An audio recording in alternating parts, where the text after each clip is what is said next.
L'e-learning, l'enseignement à distance grâce aux ressources numériques, n'est pas une méthode nouvelle, mais son utilisation dans différents secteurs s'est généralisée dans le contexte de la pandémie de Covid-19. Dans cet établissement de Dubaï, comme dans de nombreux autres, la plupart des élèves sont revenus en classe à la rentrée, mais leurs cours se font désormais en présentiel et à distance. Pour moi, les derniers mois étaient comme une phase d'apprentissage. Je n'ai pas bien vécu ce manque de contact, je le reconnais. Mes élèves m'ont manqué, mon enseignement aussi, les classes également. Mais j'ai réussi à maintenir une très grande qualité des cours. Il est clair que désormais, j'ai amené la technologie en classe. Quand j'utilise la tablette, j'essaie d'intégrer toutes ces choses techniques. Elles présentent de grands avantages.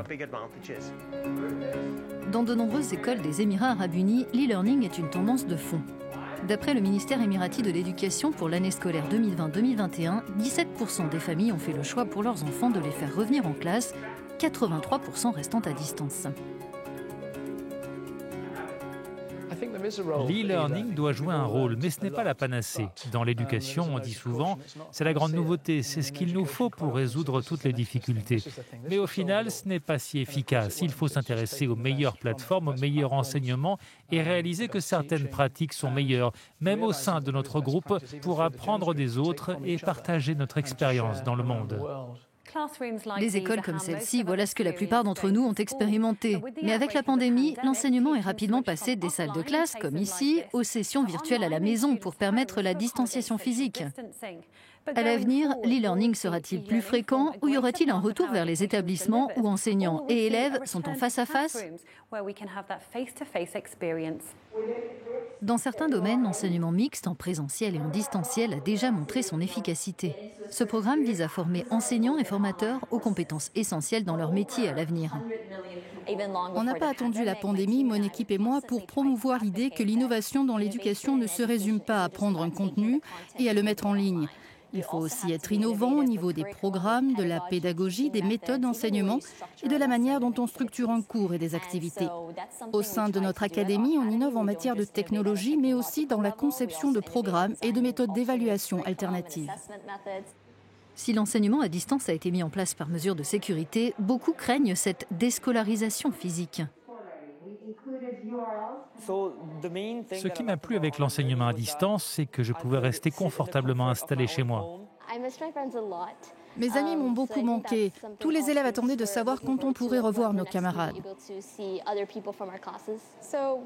Quand on a commencé l'école à la maison en mars, je n'ai pas aimé en fait. Parce que cette interaction, cette motivation, le fait de revoir mes amis, les professeurs, ce qu'on a pu faire en septembre, eh bien, c'est toute cette expérience qui nous a manqué de mars à la fin juillet.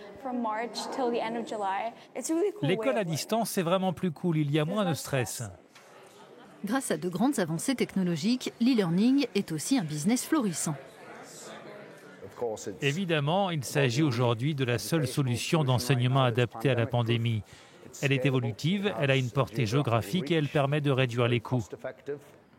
Au sein des universités aussi, certaines constatent que les cours à distance sont davantage demandés depuis le début de la pandémie. Je connais beaucoup de gens qui ont suivi des cours en ligne pendant le confinement et je me suis dit que faire la même chose pour en apprendre plus sur le bien-être, ce serait intéressant parce que j'ai compris lors du confinement l'importance de ce que le bien-être et le bonheur représentaient pour moi. L'intérêt du e-learning est indéniable pour acquérir des compétences ou se réorienter professionnellement, mais dans l'enseignement ordinaire, c'est l'approche combinée qui marquera probablement l'avenir du monde de l'éducation à Dubaï. Les évolutions qui habituellement prenaient des décennies se font aujourd'hui en quelques semaines. 500 millions de personnes se sont inscrites à des cours en ligne. L'e-learning est incroyable, la technologie est géniale, mais cela ne remplace pas l'interaction humaine. Or, celle-ci est essentielle. À mesure que l'on apprend des choses, on a besoin d'avoir des contacts humains en termes de relations, d'empathie, d'amour, de compassion, de confiance. Dubaï a depuis longtemps saisi l'opportunité du e-learning et de l'innovation. Mais leurs avantages sont devenus encore plus flagrants avec la pandémie.